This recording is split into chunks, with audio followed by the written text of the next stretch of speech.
Hi, I'm Robert. I come to you as an automobile enthusiast that has maintained, serviced, and repaired my own vehicles in excess of 30 years.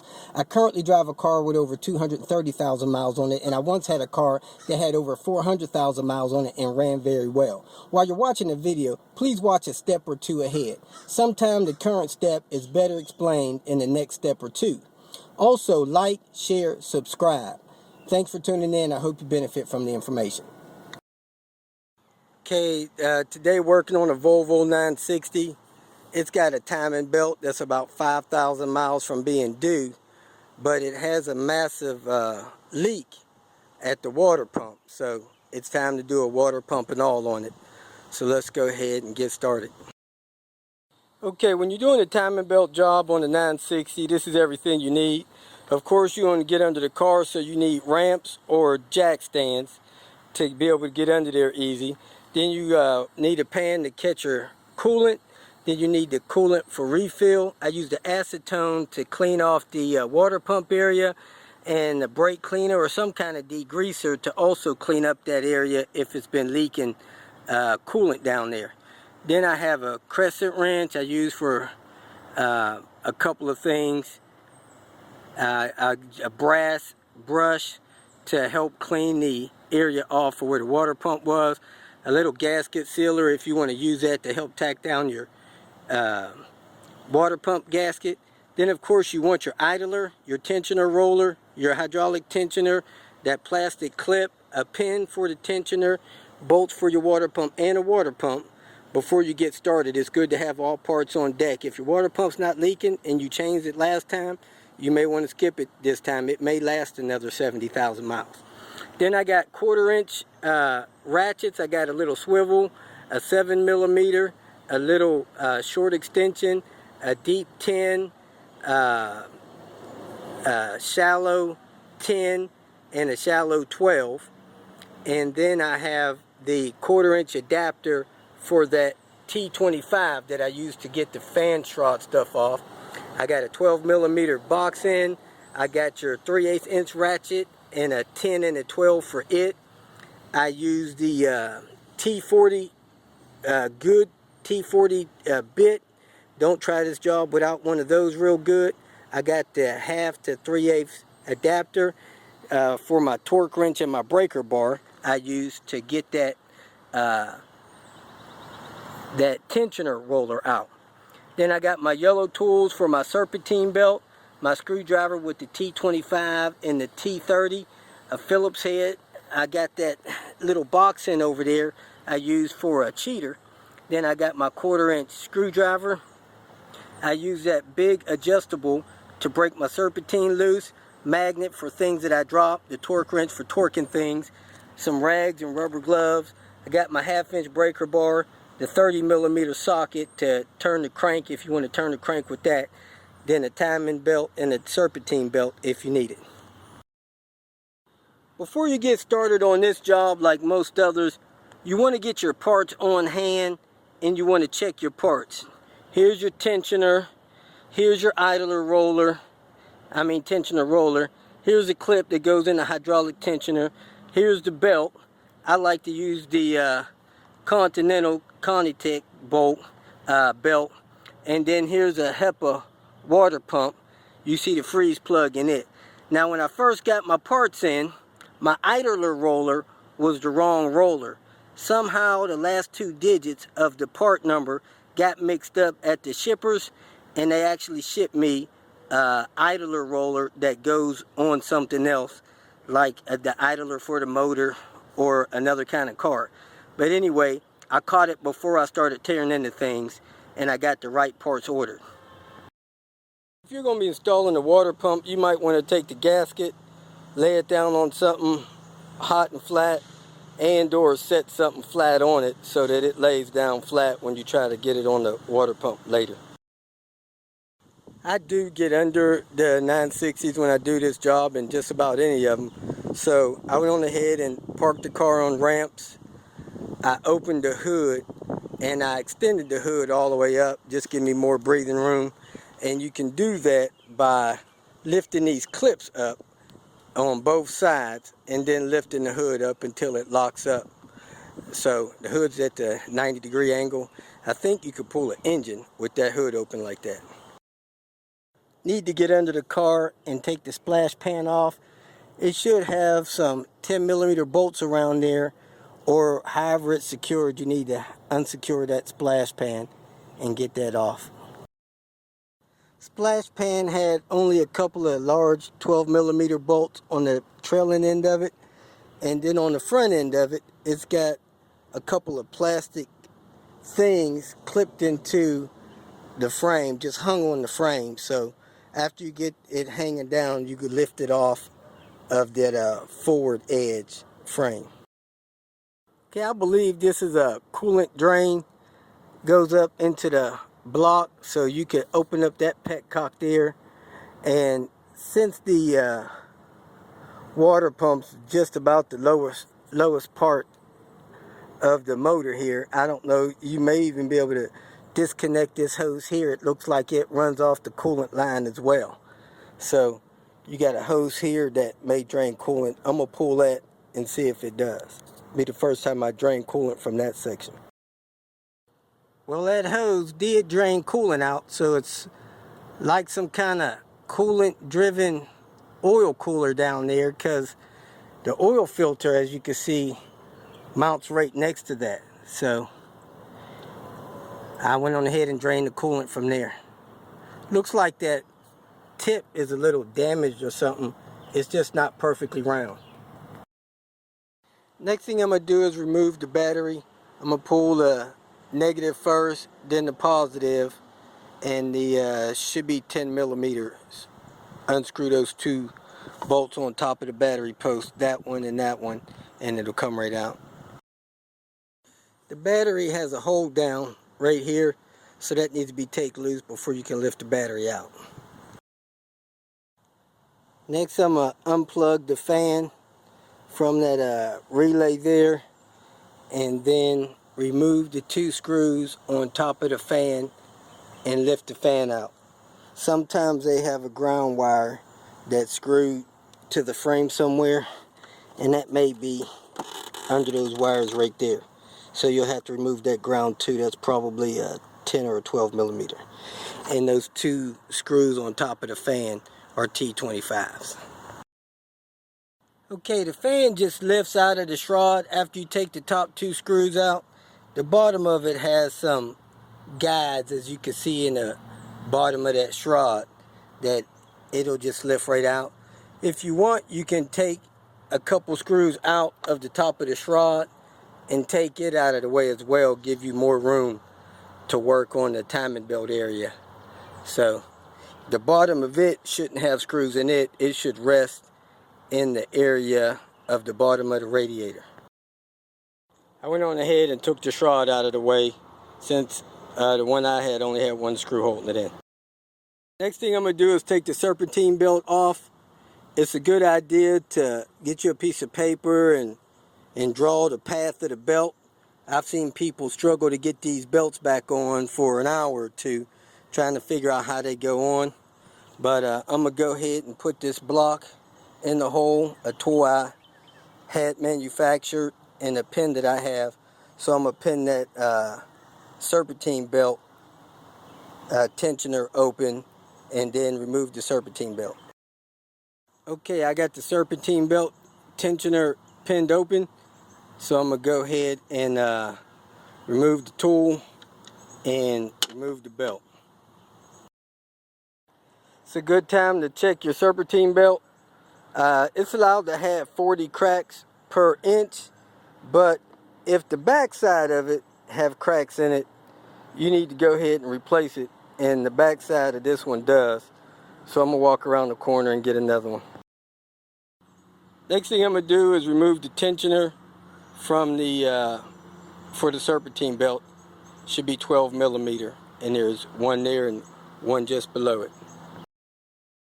Okay, whenever I pull apart, I set the part aside with the screws in it, or I try to store the screws where the part came off of. That way it's not hard to figure out where screws go back to. Sometimes I set screws up along that track of the fender. Now I'm going to take the timing belt cover off. It looks like a 10 millimeter. It might be a 12. Just pull that one bolt out. Once you get the bolt out, you grab the cover from both sides, lift it up, and lift it out of the way. Now you can see your crank sprockets and your idler roller there, your tensioner roller there, and your water pump there. And if you see down there, you could probably see where that water pump's been leaking coolant down there. And then right below that, right here, you got your tensioner, hydraulic tensioner. So now it's time to align the timing. Alright, to align the timing on this car, you have a notch in the belt and the cover here. You have a notch in the cover here. So what you got to do is, you got to find the marks on the sprocket. Here's a mark on the sprocket there. It's a little hash line. And then there's a mark on the sprocket there. So you want to turn the crank clockwise until you get that notch lined up with that one, and this notch over here lined up with that one. So I'm going to go ahead and put a wrench on that crank pulley, or you could probably reach down there and grab that harmonic balancer by hand and turn it clockwise until these marks are lined up. I think that's what I normally do, so that's what I'm going to do with this one. Turn it by hand. Okay, as you can see down there, there's a nipple on the oil pump right there, and right below that there's a little notch in the tooth of the cams, the sprocket of the cam sprocket, of the crank sprocket. Okay, you can see the little dimple sticking out on the oil pump. Then right below that is the crank sprocket, and there's a little notch on the crank sprocket. So that's the timing mark for the crank. So it's pretty much dead on, maybe just barely off. If I line that one up, it'll probably put that exhaust cam dead on, and then the intake cam maybe off a half a tooth. So timing's aligned.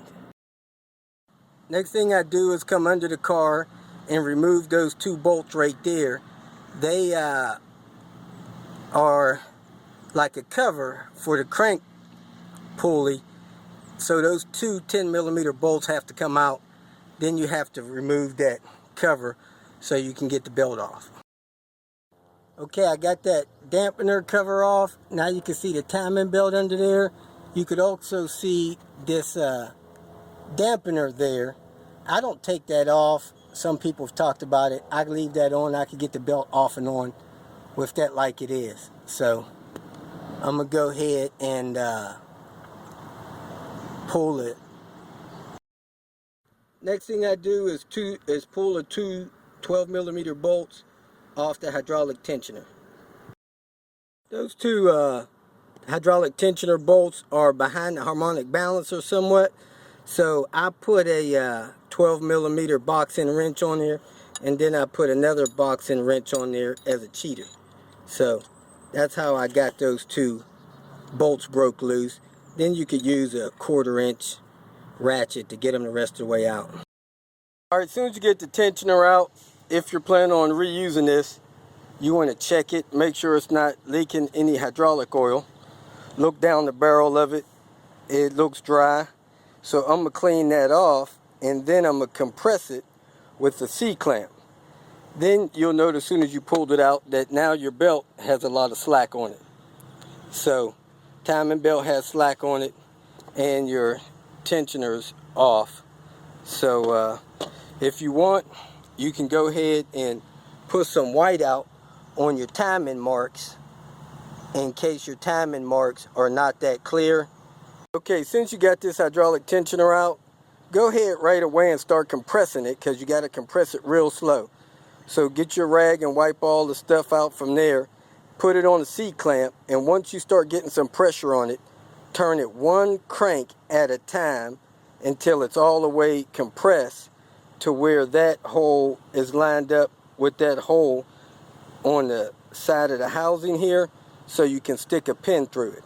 So I'm gonna go ahead and clean this up and put a C-clamp on it, because it's like a 5-minute process at least. You want to turn it 1 crank per minute, because if you just take it and crank it down, you're going to bust the seal in there. Then it's definitely not going to be any good. But if you got a new one, just use the new one. Having the new parts are always better. Okay, I'm starting to compress my hydraulic tensioner. Before you do, make sure you got something that you can stick through that hole. I had an actual pin that went through there, but I think I remember damaging it the last time I did a timing belt. And so you want to make sure you got something that sticks through that hole.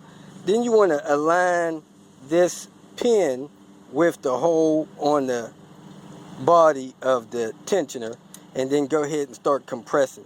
What I'm going to do, I'm going to turn it 1/2 turn per minute. So each minute I'm going to turn this handle a 1/2 turn, and I have a 6-inch C-clamp. You got to have at least that size C-clamp, or use a bench vise. The front timing belt cover lip of it is under the cover that covers the spark plugs. So get you a T30 and remove these 6 screws to get that cover off the coil pack wires, and then go ahead and take those 2 10mm bolts out to take the front top timing belt cover off. Okay, some people use a locking device to lock their cams in place. If you're going to use that device, it's best to install it before you pull that tensioner, that hydraulic tensioner, and get the cams locked in place. Now that I got the front cover off, I could slip the belt off of it, or just go ahead and cut it. Some people cut it. It's easier to get it from down below when they cut it. It's up to you. Just get the belt off. Now I got the belt off. Doesn't look like it was in real bad shape, but when you bend it back like this, you can see little hairline cracks in it. So it's always best to keep these belts replaced on schedule, because you don't want them breaking on you. If they break on you, this is an interference motor. It will destroy the head. So now that you got the belt off, you can compare it to the new one, make sure they're about the same size, and or count teeth if you want. I went on ahead and tightened up my tensioner a little bit more, but now I'm going to go ahead and pull these, I think 7 bolts off this water pump. They should be 10mm. Got all the bolts out the water pump. Now I'm going to take the 2 bolts out of the idler. They look like they should be 12mm. It used to be common practice to replace your idler or your tensioner roller every other change, but I'm at the point now where, man, if you can at all figure out a way to replace these things every change, because it's just too much hassle to replace a bearing when it goes bad. But if you are in a pinch and you want to try to let one stay in for another change, you want to take the roller and spin it. If it spins around freely, it needs to be changed. If it makes any noise when it spins, it needs to be changed. And as you could hear, that one was real dry, so this thing's definitely need to be changed. And you could do the same check with the tensioner roller and make your decision. This next step I consider the hardest step in the whole process, and that is getting this tensioner out. This tensioner has a T45 slug in it that is not very deep, so you don't get too many chances to mess that up. So I normally have a very good Laos bit that's got a shallow cut on it, not snub nose. Make sure the bit's not worn, has any wear on the teeth, and put that in there, push it in as hard as you can, and turn that thing out counterclockwise. It's good to use a breaker bar so you get a good smooth swing on it. And somebody told me that you can sometimes get a pair of vice grips on the collar of it if you don't get it out with your bit.